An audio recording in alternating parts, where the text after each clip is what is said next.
बिस्मिल्लाहिर्रहमानिर्रहीम। अस्सलाम वालेकुम। I am Sanaullah.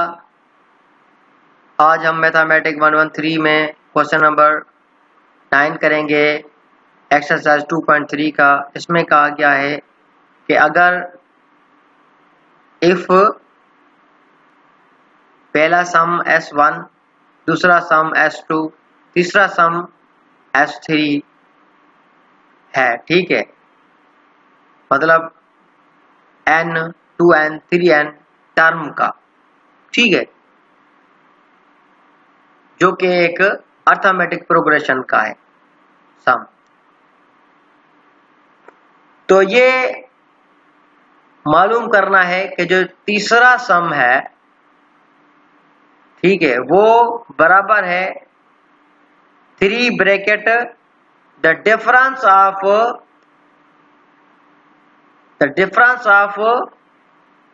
The sum of second and sum of first.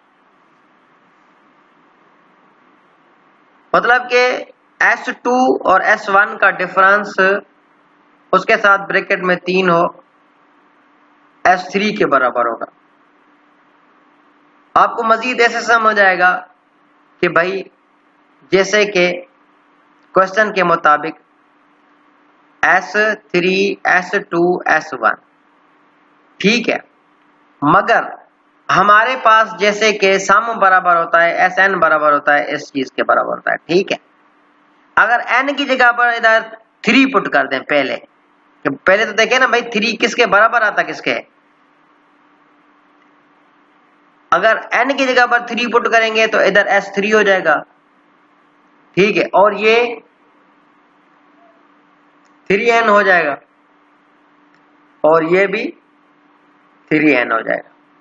ये इक्वेशन नंबर 1 आ गया। और S2 इसके बराबर हो जाएगा, S3 इसके बराबर, S1 इसके बराबर हो जाएगा। अब ये दोनों आपस में जो है ना वो कट करेंगे, मतलब कि ये इसमें से कट करेंगे। Subtract equation number 3 from equation number 2, क्योंकि डिफरेंस बनाना है ना। S2 में से S1 कट होगा तो S2 इसके बराबर है, S1 इसके बराबर है। तो अगर S2 में से S1 कट होगा तो ये भी आपस में एक दूसरे के साथ कट होंगे, ठीक है, मतलब डिफरेंस होंगे ये भी। ये तो लिखेंगे S2 माइनस S1 और S2 की जगह पर उसकी वैल्यू माइनस से हम S1 की जगह पर उसकी वैल्यू।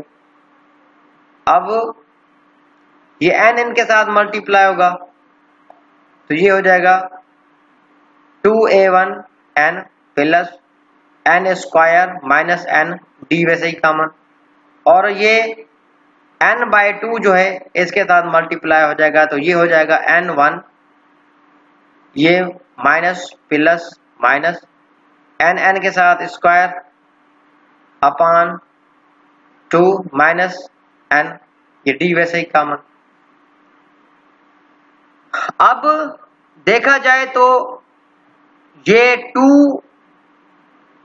2a1n है और ये एक n1 है, मतलब 2 में से एक चला गया तो एक बच गया, a1n प्लस अब बच गया ये 2n square minus 1, n square minus 1 अपान 2, इन दोनों में से d मैंने कॉमन ले लिया, ठीक है। अब इनमें से 2 जो है वो एलसीएम आया तो ये 2a1n और ये 4n स्क्वायर माइनस 2n, ये बाकी सेम रखेंगे। 2 ये साइड तो सेम रखते आएंगे, 2a1n सेम रखेंगे प्लस 4n स्क्वायर में से एक n स्क्वायर कैंसिल हो गया 3 n स्क्वायर बचा। अब माइनस n में से -2n में से प्लस एक n जो है वो कट हो गया, तो माइनस का एक n बच गया, माइनस का एक n। अब इन दोनों में से n कॉमन, ठीक है, इन दोनों में से n कॉमन, इन दोनों में से n कॉमन, तो ये हो जाएगा n/2, क्योंकि 2 तो सबको मल्टीप्लाई कर रहा है ना, और n भी अगर इन सब के साथ मल्टीप्लाई में है तो ये कॉमन में मैंने रखा, मतलब कि n/2 इन सब में से मैंने कॉमन में रख दिया, n/2। अगर n कॉमन लेंगे तो ये तो 2a बचेगा और ये 3n स्क्वायर था, अब ये n हो जाएगा, और n तो वैसे इधर से कॉमन चला गया तो 1 बचेगा, d वैसे ही कॉमन था, ठीक है। तो ये बच जाएगा n/2 2a plus bracket 3n - 1 bracket over d n/2। अब 3 इधर भी मल्टीप्लाई कर देंगे, इधर भी मल्टीप्लाई कर देंगे, तो ये देखें ये कंडीशन बन रही है कि भाई S3 3s2 माइनस S1 के बराबर है। अगर अब हम इन सब की वैल्यू और ये वैल्यू S3 की वैल्यू के साथ कंपेयर करें तो सारे इसके ही बराबर है, मतलब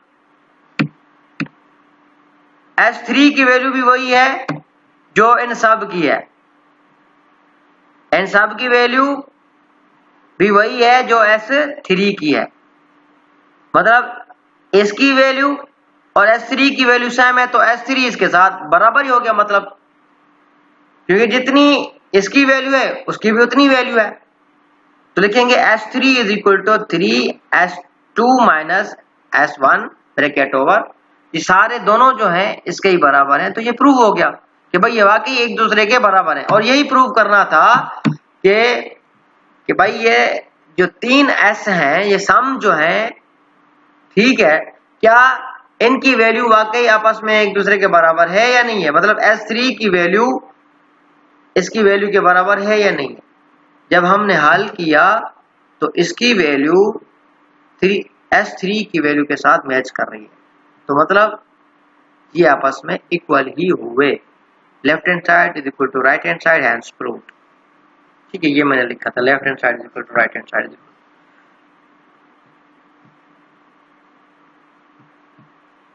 समराइज करते हैं इसको। इसमें सवाल पूछा गया है कि भाई 3 सम है, ठीक है, और इनकी जो सम्स हैं n 2n 3n तक हैं,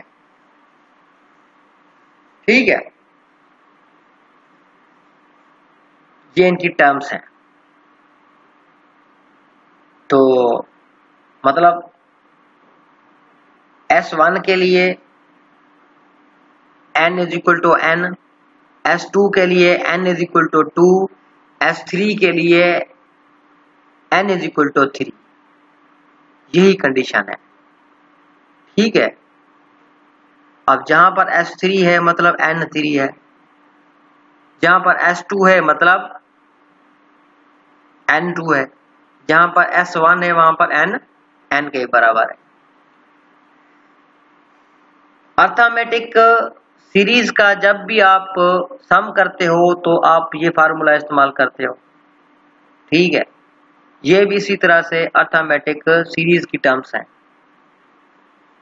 हर एक सम के लिए अलग अलग, हर एक सम के लिए अलग अलग। S1 के लिए n1, S2 के लिए 2n, S3 के लिए 3n। अब जहां पर n3 है वहां पर 3 पुट करते हैं, मतलब 3n पुट करते हैं, ठीक है। तो S3 के लिए जब हमने n पुट किया तो ये हो गया 3n/2 3n - 1, और ये सेम चीज, ये हमारी इक्वेशन 1 हो गई। अब S2 के लिए, ठीक है, S2 के लिए n2 जहां पर n है था, अब 2n पुट करते हैं, 2n पुट करते हैं, तो ये हमारी इक्वेशन 2 हो गई। अब S1 के लिए बस n पुट करना है, यहाँ पर भी n और यहाँ पर भी n, ये हमारी थर्ड इक्वेशन आ गई। ये इक्वेशन 1, इक्वेशन 2, इक्वेशन 3, इस इक्वेशन को छोड़ देना है, इस इक्वेशन दोनों को हल करना है, इस इक्वेशन को इस इक्वेशन में से कट करना है, मतलब इक्वेशन 3 को इक्वेशन 2 में से कट करना है, इस 3 इक्वेशन को इस इक्वेशन में से कट करना है, क्योंकि सवाल के मुताबिक हमने इन दोनों का डिफरेंस बनाना है। तो पहले हम इन दोनों का डिफरेंस मतलब कि S2 में से S1 कट करेंगे। अगर S2 में से S1 कट करेंगे तो जाहिर है उनकी वैल्यूज भी आपस में कट होंगे, मतलब इनमें से ये कट होंगे। ठीक है, आगे जाकर मैंने वही किया है, मतलब S2 में से S1 कट कर दिया, इसी तरह से इसकी वैल्यूज में भी मैंने इनको कट कर दिया।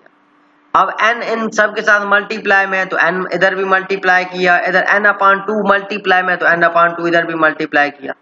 जब मैंने n को मल्टीप्लाई किया तो मेरे पास ये मिला 2a1n, और ये n इनके साथ मल्टीप्लाई हो गया तो ये n स्क्वायर हो गया, और 1 के साथ हुआ तो ये n ही रहा। d को मैंने छेड़ा नहीं, d को मैंने सेम रख दिया। इसी तरीके से माइनस मैंने सेम रखा, माइनस ये जो n जो है n/2 इसके साथ मल्टीप्लाई होगा तो ये n a1 हो जाएगा, 2 को डिवाइड कर देगा। ठीक है, अब ये n/2 इसके साथ मल्टीप्लाई हुआ तो ये मिला, अब इसके साथ मल्टीप्लाई हुआ तो ये n स्क्वायर माइनस n/2 मिला, d मैंने इनका सेम रखा। फिर d जैसे कि ये 2a1n है और ये माइनस n(a1) है, मतलब सेम इनका बेस है, एक पॉजिटिव, दो पॉजिटिव है एक नेगेटिव है, दो में से एक चला गया तो एक बच गया, मतलब a1n बच गया, एक दो में से एक चला गया। अब इन दोनों में से n स्क्वायर माइनस n/2, इन दोनों में से d मैंने कॉमन ले लिया, d अगर मैंने इनमें से कॉमन ले लिया तो ये n square minus n square minus n/2 हो गया। ठीक है, अब d वैसे मेरा कॉमन है, अब 2 जो है एलसीएम है इन दोनों के बीच में, इन दोनों के बीच में, बल्कि तीनों के बीच में, इसके बीच में, इसके बीच में, इसके बीच में, ये 2 जो है एलसीएम है। ठीक है, क्योंकि ये खुद 2 इसका है तो ये तो सेम रहेंगे, n स्क्वायर माइनस 1, ये सॉरी प्लस n, ये प्लस है माइनस नहीं, n square plus n same रहेंगे क्योंकि ये माइनस माइनस प्लस हो जाएगा। बाकी बच गया ये 2 to the 4n square minus 2n हो जाएगा ये, और ये 2 इसके साथ मल्टीप्लाई होके ये हो जाएगा 2a1n। एलसीएम लेना तो आपको आता है, ठीक है, मैंने फिर भी डिफाइन कर दिया, 2 मैंने एलसीएम लिया तो ये मिला। अब ये तो सेम रहेगा, ये भी सेम रहेगा, 4n स्क्वायर में से एक n स्क्वायर चला गया तो 3n स्क्वायर, माइनस ये 2n में से एक n चला गया तो एक n बच गया माइनस का। अब n इधर भी है, इधर भी है, इधर भी है, n स्क्वायर जो है इधर भी है, तो n मेरा कॉमन आ गया। ठीक है, n/2 मैंने इन सब में से कॉमन ले लिया, क्योंकि मैंने ऐसे बनाना है, n/2 बनाना है।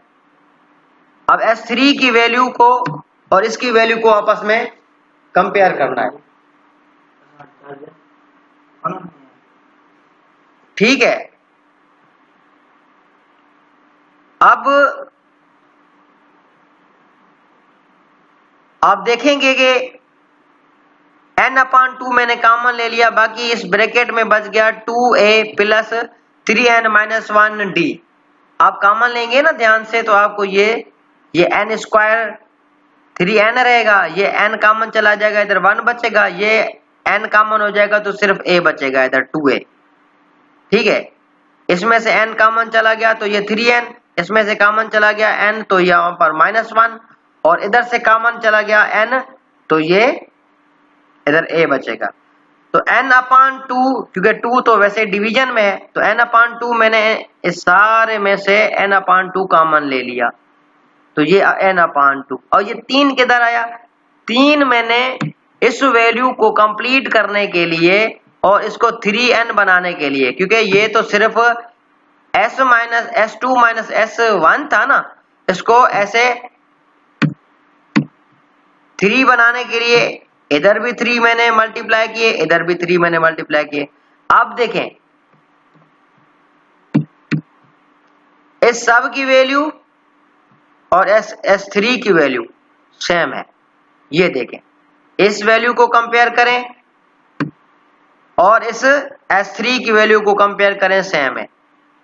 इसी तरह से S3 की वैल्यू और इन तीनों की वैल्यू, इन दोनों की वैल्यू सेम है, तो मतलब ये एक दूसरे के वाकई बराबर हुए। क्योंकि इनकी वैल्यू सेम है तो ये एक दूसरे के बराबर ही हुए, तो ये प्रूव हो गया।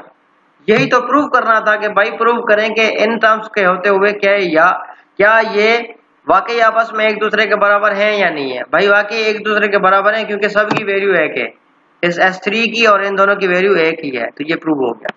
This is it. अगर इससे रिगार्डिंग अगर आपको कोई सवाल हो तो आप पूछ सकते हैं। मैंने 2 मरतबा अच्छे तरीके से जो इसको डिफाइन कर दिया है। अगर इसके बाद भी आपको अगर कोई मसला हो तो आप मुझसे पूछ सकते हैं, बिला झिझक पूछ सकते हैं। Thank you very much.